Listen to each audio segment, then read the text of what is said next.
네, 두 번째 노드 간 통신 메커니즘인 서비스에 대해서 배워보겠습니다. 첫 번째로 예제를 실행시켜보고 다음으로 로스트 서비스 개념을 알아봅니다. 그 다음에는 로스트 서비스에 있는 여러가지 터미널 커맨드들에 대해서 알아보고요. 그리고 서비스에서 사용하는 메시지 타입인 SRV에 대해서 알아보고 서비스 콜 커맨드를 알아본 다음에 마지막으로 이제 프로그래밍 시간에 다루지 못했던 엔트리 포인트라는 것에 대해서 다뤄보면서 강의를 마무리하겠습니다. 첫 번째로 이제 예제를 실행시켜 보겠습니다. 실행시키기 전에 빌드는 다음과 같이 합니다. 해킹 빌드 패키지, 파이 서비스 패키지를 빌드하시면 됩니다. 다음과 같이 성공적으로 빌드가 됐다면 이제 윈도우스 같은 경우는 항상 install setup.bat를 해주시고 여기서도 뭐 로스폭스를 해주시기 바랍니다. 자, 예제를 실행시켜 보겠습니다. 로스폭스를 방금 했으니까 가제보 시뮬레이터를 실행시켜 보겠습니다.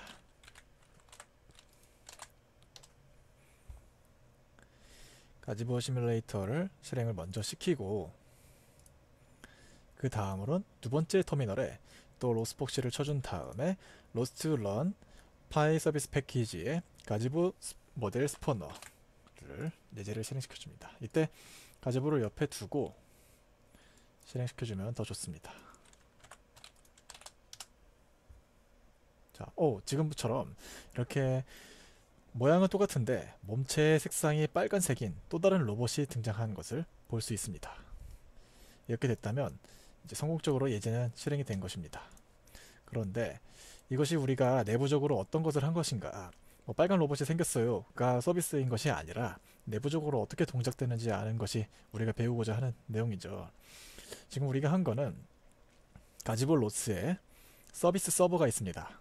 이미 서비스 서버가 있는데 그 서비스 서버에게 이 로봇을 빨간 로봇을 등장시켜 주세요 라고 서비스 리퀘스트를 요청한 것입니다. 뭐 같은 말이죠, 리퀘스트. 그런데 일단은 예제를 좀 더 마무리하고 개념으로 넘어가 보겠습니다. 등장시켰으니까 한번 주행을 시켜봐야죠. 자, 첫 번째로 초록색 로봇을 움직이기 위해선 이렇게 해주고요. 반대가 됐네요. 이렇게 해보죠. 여기에는 초록색 로봇을 움직여 보겠습니다. 그리고 이 터미널로는 빨간색 로봇을 움직여 보겠습니다. 사실 차이점은 스키드 로봇 2 이거밖에 없어요. 그래서 로봇을 위치시켜 놓고 여긴 초록색 로봇이 움직일 거예요. 이런 식으로 이 움직이는 거는 이제 익숙해지셨겠죠? 그리고 두 번째 터미널에서는 빨간색 로봇을 이동시켜 보겠습니다.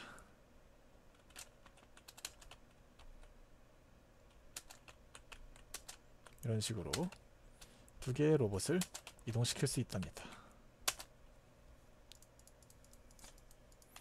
자, 그럼 일단 이제는 종료시키고 다시 개념으로 넘어가 보죠. 로스트 서비스의 개념을 알아보도록 하겠습니다. 자, 이 움짤을 한번 같이 처음부터 보실까요? 리퀘스트 메시지가 서비스 클라이언트로부터 리퀘스트를 통해서 서비스 서버로 가고 다시 서비스 리스폰스를 통해서 클라이언트에게 되돌아옵니다. 한번 더 볼까요? 리퀘스트 메시지가 리퀘스트를 합니다. 그런 다음에 서비스 서버가 처리하고 리스폰스를 보내줍니다.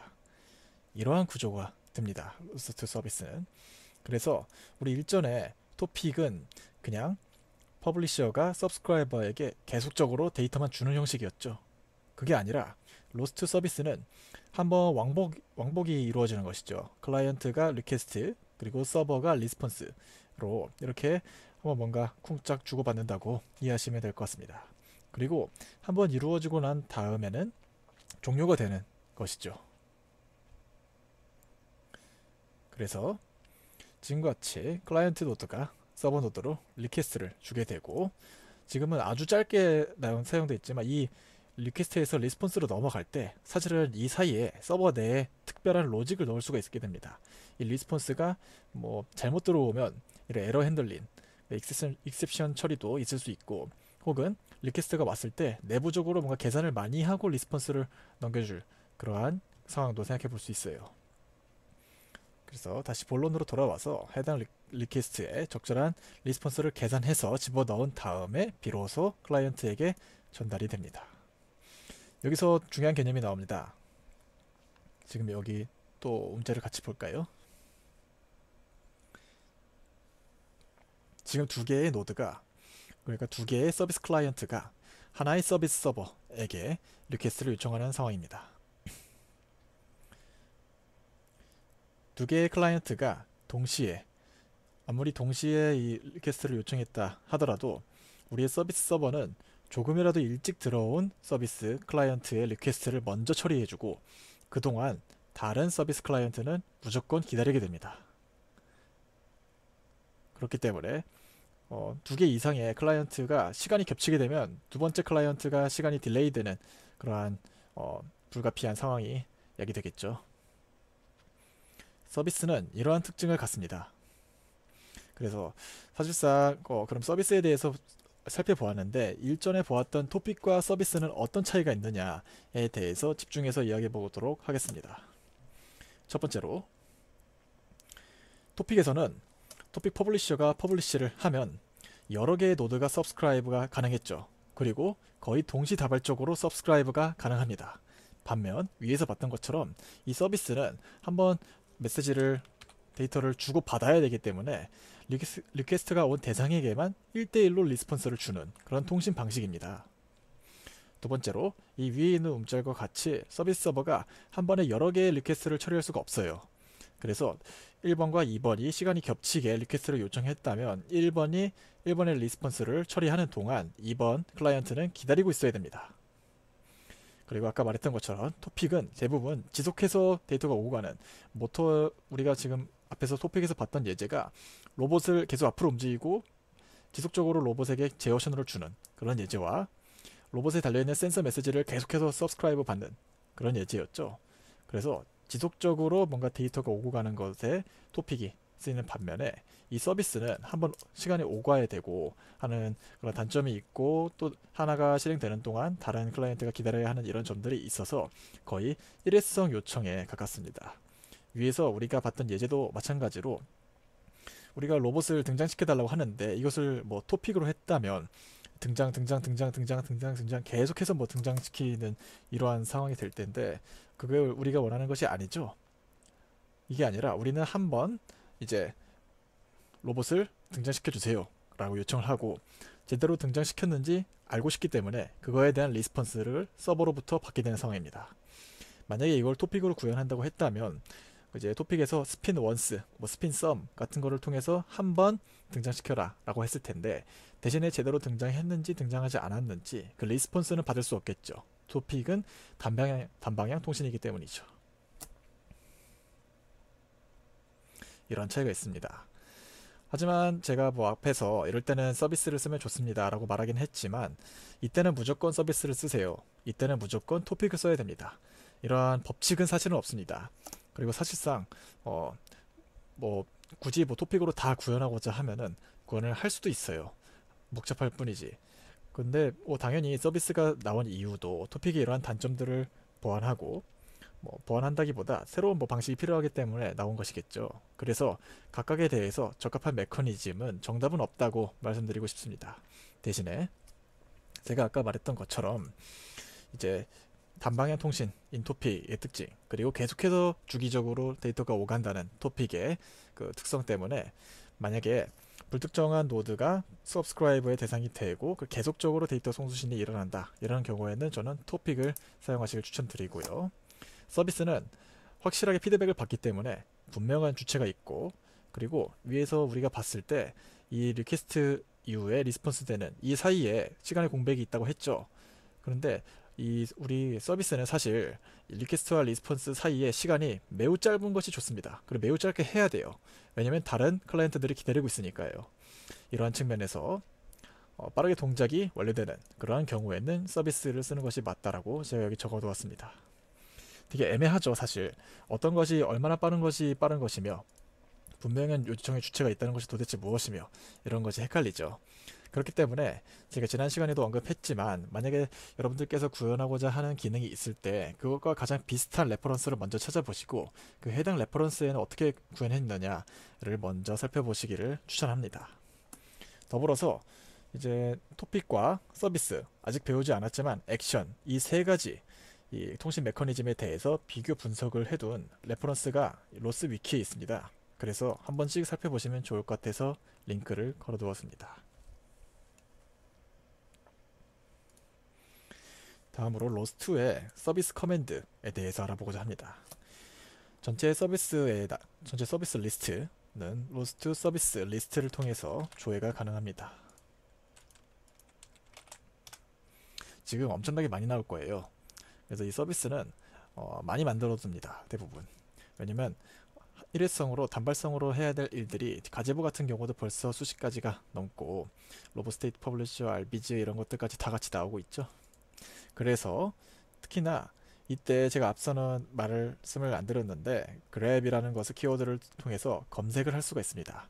예를 들어 지금 우리 describe parameters를 한번 검색해 볼까요? 이렇게 하지 않고 DES로 시작하는 것을 검색해 보겠습니다. 로스트 서비스 리스트, 여기에 이 한국 원 표시 있죠? 마이너스 백스페이스 밑에 있는 한국 원 표시 쉬프트를 누르고 이걸 누르면 이러한 기호가 나옵니다. 로지컬 오어에 쓰이는 그 기호죠. 하고 이제 그랩 한 다음에 검색을 원하고자 하는 키워드를 적어주시면 됩니다. 이렇게 하면 다음과 같이 DES가 들어간 서비스 리스트를 검색할 수 있어요. 그래서 검색된 이 대상인 DES 부분에는 빨간색으로 색상까지 다르게 표현해주는 그런 모습을 볼 수 있습니다. 이 그랩 키워드는 리눅스라면 어디에든 있는 키워드이니 지금 저는 우분투 20.04를 사용하고 있지만 뭐 우분투 리눅스가 아니라 뭐 다른 리눅스 커널을 사용해도 라즈베리 파이를 사용해도 이것은 호환이 되는 내용이라고 이해하시면 될 것 같습니다. 다음으로 우리 토픽에서는 주고받는 메시지 타입을 메시지를 사용했죠. MSG 줄여서 MSG를 사용했는데 서비스에서는 줄여서 SRV라는 데이터 타입을 사용합니다. 그래서 특정 서비스가 어떠한 SRV 타입을 사용하고 있는지 검색을 하고 싶을 때가 있습니다. 이때 다음과 같은 커맨드 라인 로스트 서비스 타입을 사용하시면 됩니다. 우리가 위에서 봤던 예제가 스폰 엔티티라는 서비스 서버에 요청을 했어요. 그렇기 때문에 스폰 엔티티라는 서비스는 어떠한 타입을 갖는지 살펴보겠습니다. 자, 스폰 엔티티는 가지부 메시지스의 SRV, 스폰 엔티티라는 SRV 타입을 사용했네요. 이 SRV 타입에 대해서 내부적으로 어떻게 생겼는지 보고 싶다라고 했을 때는 이제 로스트 인터페이스 쇼를 사용하면 되는데 그 전에 제가 놓친 부분이 반대로 가지부 메시지의 스폰 엔티티를 사용하고 있는 모든 서비스를 찾고 싶다라고 했을 때는 로스트 서비스 파인드를 통해서 검색이 가능합니다. 유의하셔야 될 게 로스트 서비스 타입을 통해서는 서비스를 통해서 SRV 타입을 찾는 거고 서비스 파인드를 통해서는 SRV를 통해서 서비스를 찾는 거예요. 반대죠. 그래서 혼돈이 오지 않도록 조심하시기 바랍니다. 그래서 이 커맨드 라인을 실행시켜보죠. 네, 다행히도 지금 하나밖에 없네요. 그래서 SRV 스폰 엔티티를 사용하는 서비스는 스폰 엔티티 밖에 없다라는 것이고 여기서 혹시나 혼란이 오실까봐 말씀드리는데 이 스폰 엔티티가 어느 자리에 위치하느냐 라고 한다면 이 서비스의 이름이 스폰 엔티티인 거죠. 그렇다고 보시면 됩니다. 이 서비스가 이제 여러 개의 노드들과 묶여 있을 텐데 적어도 2개 이상의 노드와 묶여 있을 텐데 지금 같은 경우는 서비스 서버와는 일단은 묶여 있다 라고 보시면 될 것 같습니다. 그리고 로스트 인터페이스 쇼를 통해 아까 얘기했던 것처럼 스폰 엔티티가 내부적으로 어떻게 생겼는지 살펴보죠. 이것은 이제 토픽 메시지를 조회할 때도 동일하게 사용했죠. 지금 안에 내용이 많아서 제가 이렇게 가져와 봤습니다. 여기를 보면 name, XML, 로봇 네임스페이스, 뭐 이니셜 포즈, 레퍼런스 프레임 이런 것들이 있고 마이너스 같은 게 있고 밑에 불, 석세스, 스트링 스테이터스 메시지 이런 것들이 있습니다. 일단은 이 자세한 내용은 좀 이따 보고 우리가 다음 시간에 프로그래밍 시간에 사용할 SLV 타입도 한번 조회해 보도록 하겠습니다. 이걸 사용하기 위해선 제가 직접 만들어 놓은 커스텀 인터페이스이기 때문에 이 커스텀 인터페이스는 제가 여기 있는 커스텀 인터페이스 여기 안에 액션, 메시지, SRV 각각 하나씩 제가 폴더를 만들어서 이 안에 저만의 커스텀 메시지를 만들어 두었습니다. 자세하게 어떻게 만드는지는 레퍼런스를 넣어 두었고요. 일단은 빌드를 먼저 해줍니다. 잘못했네요. 네, 저는 이미 빌드가 돼 있어서 얼마 안 걸렸는데 특히나 윈도우즈 같은 경우에는 새로운 메시지, 새로운 데이터 타입을 빌드할 때 시간이 많이 걸릴 겁니다. 그래서 시간이 많이 걸리더라도 기다려 주시면 정상적으로 그래도 되니 기다려 달라는 점 유념 부탁드립니다. 그 다음에는 꼭 로스폭시를 해주셔야 돼요. 윈도우스 같은 경우도 뭐 install setup.bat를 해주시겠지만 리눅스 같은 경우도 새로운 이런 인터페이스를 만든 이후에는 로스폭시를 반드시 해주셔야 됩니다. 그래서 제가 사용할 이 인터페이스가 커스텀 인터페이스 안에 SRV 안에 터닝 컨트롤이라는 것을 사용할 겁니다. 이거에 대한 자세한 정보를 찾아보죠. 네, 다음과 같이 요 unsigned int 32비트 바이트 unsigned int 32비트 형의 타임 듀레이션과 플로트 형의 앵글러 벨로시티 그리고 플로트 형의 리니어 벨로시티 x 그리고 마이너스가 붙고 불 타입의 석세스라는 것을 사용을 해뒀습니다. 지금 이게 제가 미리 작성해 놓은 요거를 한번 가볼까요? 여기 SRV에 터닝 컨트롤 더 SRV가 있죠. 여기에 있는 내용하고 똑같은 것이 나오는 모습을 볼 수 있습니다. 그래서 제가 예를 들어서 여기에 뭐 주석으로 뭐 this is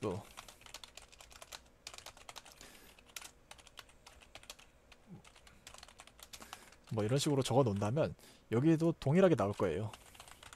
해볼까요? 시간이 좀 걸리죠? 내용이 바뀌었으니까. 윈도우스는 더 걸릴 겁니다.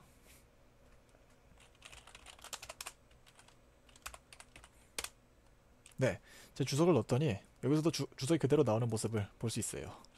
이런 식으로 동작한다는 거 알아두시면 좋을 것 같습니다. 비록 제가 여기서 그 커스텀 인터페이스를 만드는 것을 다루지는 않지만 이런 식으로 동작한다는 감을 잡으셨으면 좋겠습니다.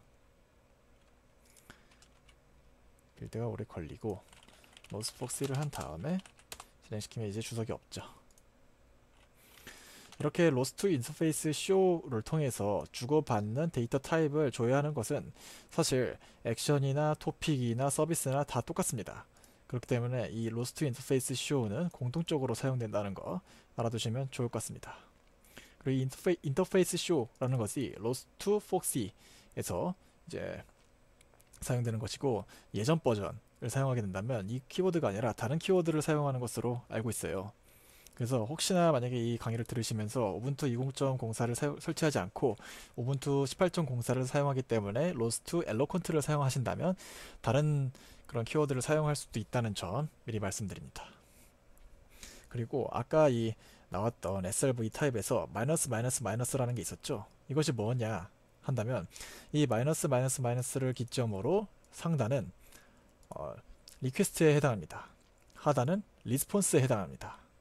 그래서 리퀘스트를 요청할 때 타임 듀레이션은 뭐 1, 앵귤러 벨로시티는 3, 리니어 벨로시티는 뭐 2라고 한다면 이 리퀘스트가 요청이 되고 서버가 리스폰스를 보낼 때 불 타입의 석세스로 뭐 true면 true, false면 false를 보내주게 되는 거겠죠.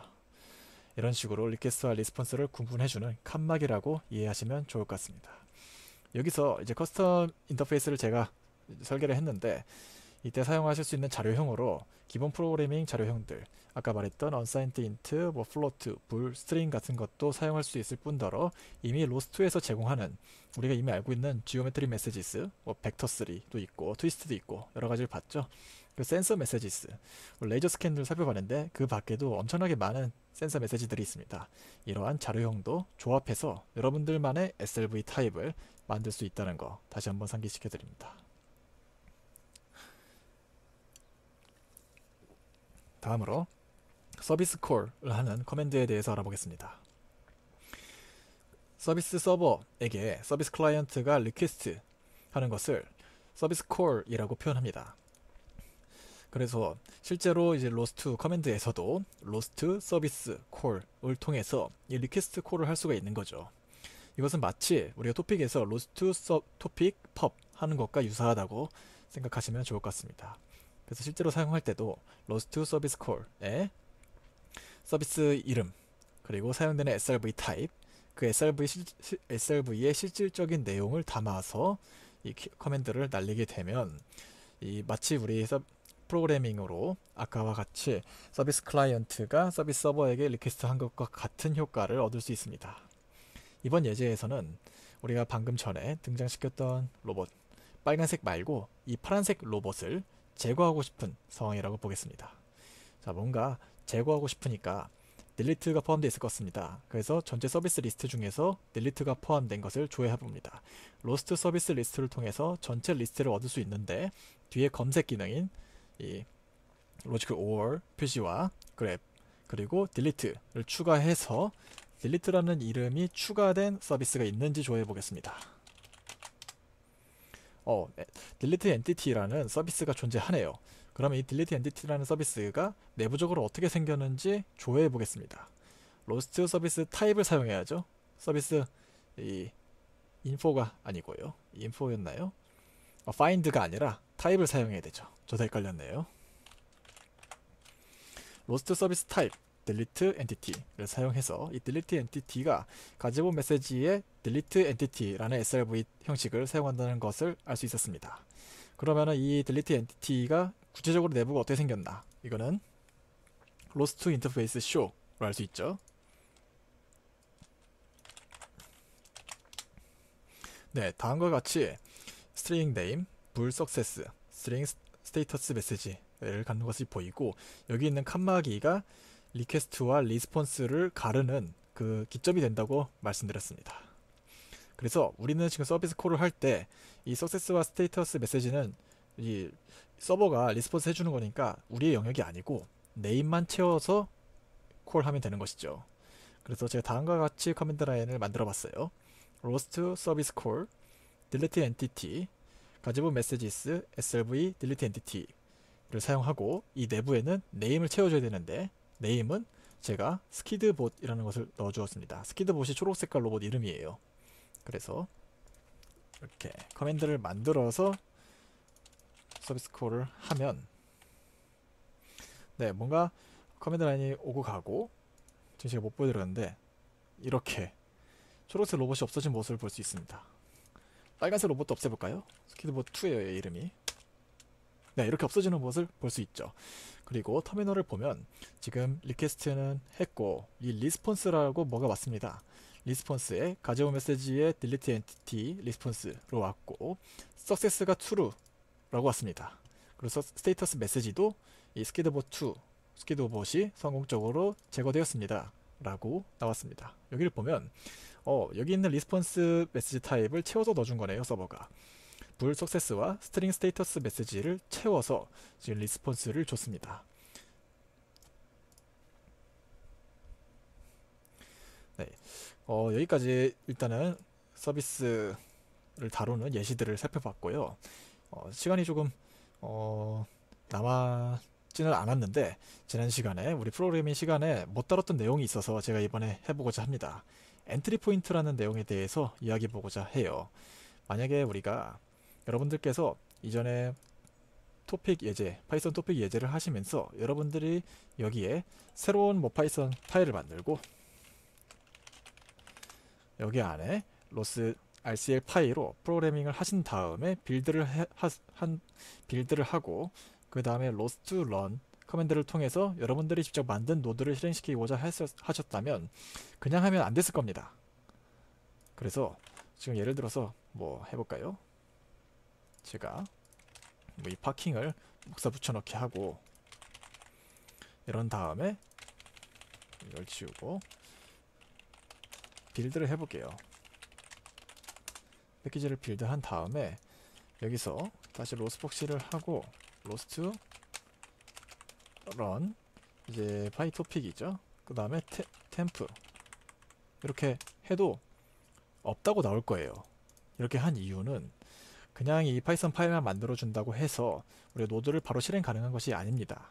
이 엔트리 포인트, 한국말로 하면 진입 지점을 잡아줘야 됩니다.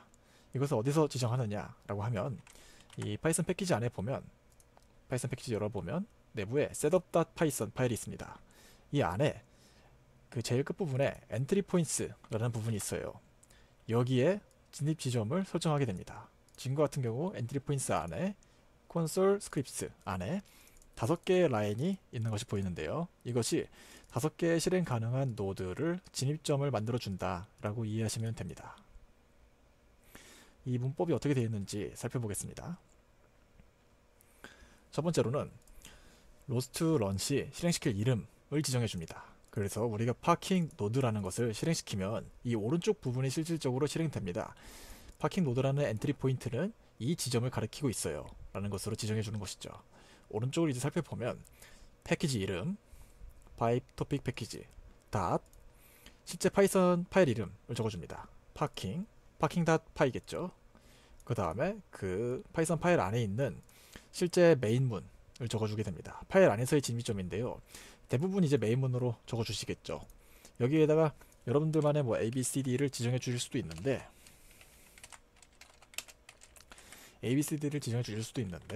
대신에 그러면은 이 파킹에서 이 진입점을 여기를 뭐 ABCD 이런 식으로 해주셔야 될 거예요. 근데 보통 일반적인 파이썬 파일의 프로그래밍이라면 메인으로 이름을 잡기 때문에 여기서도 대부분 메인이 들어간다고 이해하시면 될 것 같습니다. 이렇게 한 다음에 다시 빌드를 하고 그렇게 해서 실행을 해야지 비로소 로스트 런으로 여러분들의 그 노드 프로그래밍을 동작시킬 수 있을 것입니다. 이 시점에서 여러분들도 직접 파일을 하나 만들고 실습해보는 것을 적극 추천드립니다. 그래서 항상 개발할 때 지금 특히나 로스 프로그래밍 같은 경우는 체크할 것이 많죠. 예를 들어서 소스 파일을 만들었다고 끝이 아니라 셋업 파일로 엔트리 포인트를 잡아주고, 근데 만약에 런치 파일을 사용한다 그러면 이 엔트리 포인트 잡은 내용으로 런치 파일에서 실행시켜줘야 됩니다. 그리고 여기서 끝이 아니라 이 빌드에서 또 에러가 날 수도 있어요. 그때는 또 잘 살펴봐야 되는 게 프로젝트 종속성을 잘 살펴봐야 됩니다. 종속성이 대부분 아마 파이썬 파일에서는 패키지.xml 안에 여기 종속성들이 들어가 있어요. 지금 우리가 이미 파이썬 프로그래밍 예시를 다 봤기 때문에 이제 RCFI, 센서 메시지스, 지오메트리 메시지스가 필요하다는 걸 알고 있죠. 그런데 여기서 아무리 소스코드에서 소스코드 상에서 지오메트리 메시지스를 임포트 했다고 해도 여기서 끝나는 것이 아니라 애초에 패키지 설정을 해줄 때도 종속성으로 여기 센서 메시지를 넣어줘야지 됩니다. 이러한 것들을 체크할 것이 많기 때문에 여러분들이 앞으로 개발하시면서도 여러분들만의 체크리스트를 만들어서 개발하면서 빌드하면서 사용하면서 이 체크리스트들을 계속 확인하면서 이제 개발하시기를 추천드립니다. 이번으로 해서 두 번째 노드 메커니즘인 서비스에 대해서 배워봤고요. 다음 시간에 서비스 프로그래밍으로 찾아뵙겠습니다. 감사합니다.